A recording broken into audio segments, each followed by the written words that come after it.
ইসরায়েলের হামলায় ইরানের আরও এক কমান্ডার নিহত। দক্ষিণ ইরানে নতুন হামলা শুরু করেছে ইসরায়েল। ওআইসি সম্মেলনে ইসরায়েলের বিরুদ্ধে ঐক্যের ডাক।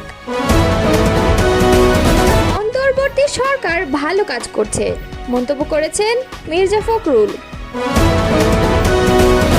আমরা চাই শেখ হাসিনা বিচারের মুখোমুখি হন, বিবিসিকে বলেছে ডক্টর ইউনূস। এতক্ষণ শুনছিলেন সংবাদ শিরোনাম, এবারে বিস্তারিত। ইসরায়েলের বিমান বাহিনীর অভিযানে ইরানের সামরিক বাহিনীর আরও এক কমান্ডার নিহত হয়েছে। নিহত কমান্ডারের নাম সাঈদ ইজাদি এবং তিনি ব্রিগেডিয়ার জেনারেল পদমর্যাদায় ছিলেন। শুক্রবার রাজধানী তেহরানে ইসরায়েলি বিমানের অভিযানে নিহত হয়েছেন তিনি। ইরানের সামরিক বাহিনীর এলিট শাখা ইসলামিক রেভলিউশনারি গার্ড কর্পস এর কুদস ফোর্স প্যালেস্টাইন কর্পস বিভাগের প্রধান ছিলেন তিনি। ব্রিগেডিয়ার জেনারেল সাঈদ ইজাদির নিহতের সংবাদ নিশ্চিত করেছে ইসরায়েল প্রতিরক্ষা বাহিনীর মুখপাত্র লেফটেন্যান্ট জেনারেল ইয়া আল জামির। এক বিবৃতিতে ইয়া আল জামির বলেন, সাঈদ ইজাদি ছিলেন আইআরজিসির ফোর্স প্যালেস্টাইন কর্পস ইউনিটের প্রধান। তার মূল কাজ ছিল গাজায় হামাসের সাবেক প্রধান ইয়াহিয়া সিনওয়ার এবং গোষ্ঠীটির সামরিক বিভাগের প্রধান মোহাম্মদ দেইফের সঙ্গে যোগাযোগ রাখা এবং তাদের নির্দেশনা দেয়া।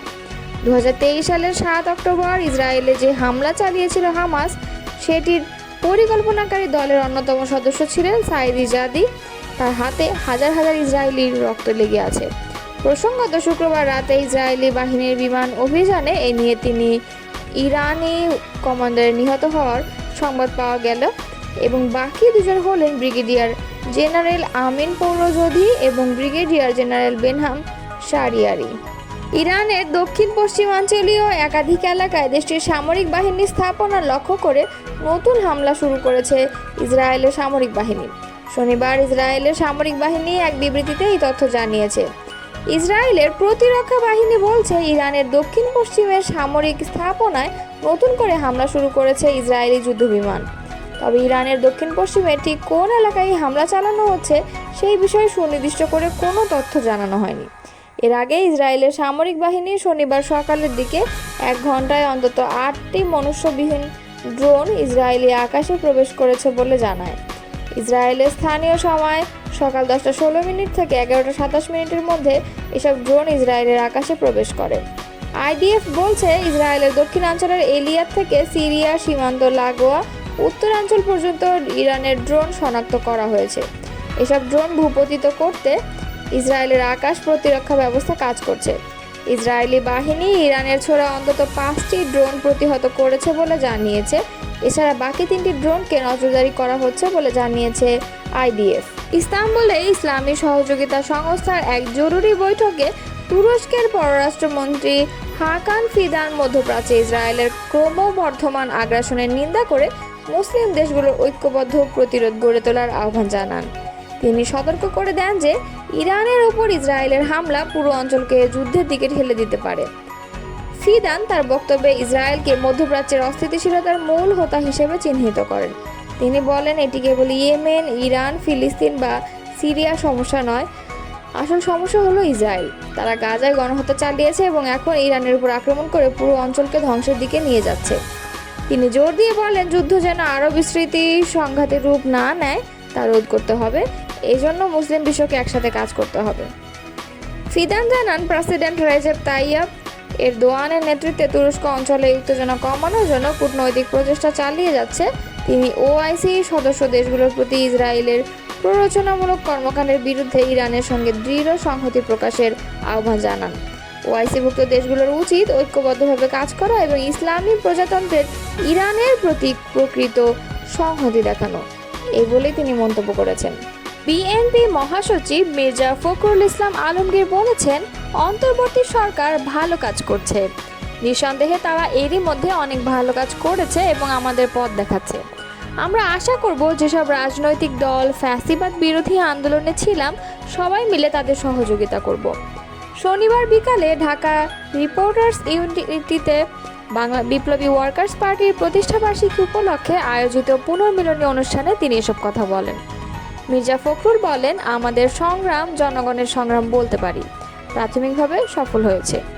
জনগণকে আমরা স্বপ্ন দেখাতে সক্ষম হয়েছি বাংলাদেশে একটি গণতান্ত্রিক সমাজ প্রতিষ্ঠা করার। জনগণের কাছে আমাদের এটাই ছিল প্রতিশ্রুতি। এই প্রতিশ্রুতি পালনে আমরা কাজ করে যাব। বিদ্যমান রাষ্ট্র কাঠামোতে জনগণের স্বপ্ন পূরণ করা সম্ভব নয়। তাই আমরা 31 দফা দিয়েছি সবার সঙ্গে আলোচনার ভিত্তিতে, যাতে রাজনৈতিক, অর্থনৈতিক, সামাজিক আমূল পরিবর্তন নিয়ে আসা যায়। বিএনপি মহাসচিব বলেন, গত 10 মাসে বাংলাদেশে যে ঘটনাগুলো ঘটেছে তাতে আমরা একটু সন্দিহান হয়ে পড়েছিলাম যে শেষ পর্যন্ত কি দাঁড়াবে। যখন আমরা দেখলাম এই আন্দোলনের প্রধান দল বিএনপির ভারপ্রাপ্ত চেয়ারম্যান তারেক রহমানের সঙ্গে অন্তর্বর্তী সরকারের প্রধান উপদেষ্টা ডক্টর ইউনূসের একটি সভা হলো, তখন আমরা অত্যন্ত অনুপ্রাণিত হয়েছি, আশ্বস্ত হয়েছি। আশা রাখছি সামনের ফেব্রুয়ারি মাসে একটি নির্বাচন হবে, এর মধ্যে দিয়ে আমাদের আশাগুলো পূরণের সুযোগ হবে। তিনি আরও বলেন, এখন সংস্কার কাজ এগিয়ে চলেছে। কতগুলো বিষয়ে আমরা একমত হয়েছি, কতগুলো বিষয়ে একমত হচ্ছে না। যতগুলো বিষয়ে আমরা একমত হব সেগুলো আমরা বাস্তবায়ন করব, আর যেগুলোতে একমত হওয়া যাচ্ছে না সেগুলো নিয়ে নির্বাচনের পরে আলোচনা করব, সেগুলোতে আমরা একমত হব। রোববার জাতীয় নাগরিক পার্টির নির্বাচন কমিশনে নিবন্ধনের জন্য আবেদন জমার কথা উল্লেখ করে মির্জা ফখরুল ইসলাম আলমগীর বলেন, তাদের প্রতি আমাদের প্রত্যাশা অনেক বেশি। এই তরুণরা যারা বিগত আন্দোলনে সক্রিয়ভাবে অংশগ্রহণ করেছে, নেতৃত্ব দিয়েছে, তাদের সহকর্মীরা কমরেডরা বুকের রক্ত ঢেলে দিয়েছেন, আমরা বিশ্বাস করি তাদের নেতৃত্ব আমাদের লক্ষ্য অর্জনে সাহায্য করবে। শেখ হাসিনার বিচার চলমান একটি প্রক্রিয়া উল্লেখ করে প্রধান উপদেষ্টা ডক্টর মোহাম্মদ ইউনূস বলেছেন, আমরা চাই তিনি বিচারের মুখোমুখি হন। তাকে ফিরিয়ে আনার জন্য আন্তর্জাতিক পদ্ধতি ব্যবহার করব। সম্প্রতি ব্রিটিশ গণমাধ্যম বিবিসিকে দেয়া সাক্ষাৎকার এসব কথা বলেন তিনি। যুক্তরাজ্য সফরে গত 12 জুন তিনি ব্রিটিশ রাজা তৃতীয় চার্লস হারমোনি অ্যাওয়ার্ড নিয়েছেন। এই পুরস্কার নিতে যাওয়ার আগে বিবিসি সাংবাদিক রাজনীত বৈদ্যনাথ প্রধান উপদেষ্টা অধ্যাপক ইউনূসের সাক্ষাৎকার নেন। ইংরেজিতে দেওয়া এই সাক্ষাৎকারটির কিছু অংশ প্রকাশ করেছে বিবিসি বাংলা। বিবিসি বাংলায় প্রকাশিত সাক্ষাৎকারটি বার্তা24.com-এর পাঠকদের জন্য প্রকাশিত হলো। বিবিসি, আচ্ছা, যেহেতু আমরা আওয়ামী লীগ নিয়ে কথা বলছি, সেখানে শেখ হাসিনা দেশ ছেড়ে পালিয়ে গেছেন। আপনি দায়িত্ব নিয়েছেন, তিনি এখন পর্যন্ত ভারতে আশ্রয়ে আছেন, কিন্তু শেষ পর্যন্ত আপনি তাকে ফেরত আনতে চান, তাই না? তার বিরুদ্ধে যেসব অভিযোগ আছে তা নিয়ে আপনি তাকে বিচারের মুখোমুখি করতে চান। অধ্যাপক ইউনূস বলেছেন, বিচার ইতোমধ্যেই শুরু হয়ে গেছে। এটা চলমান একটা প্রক্রিয়া, পুরোপুরি আইনি প্রক্রিয়ার মধ্যে দিয়ে বিচার হবে।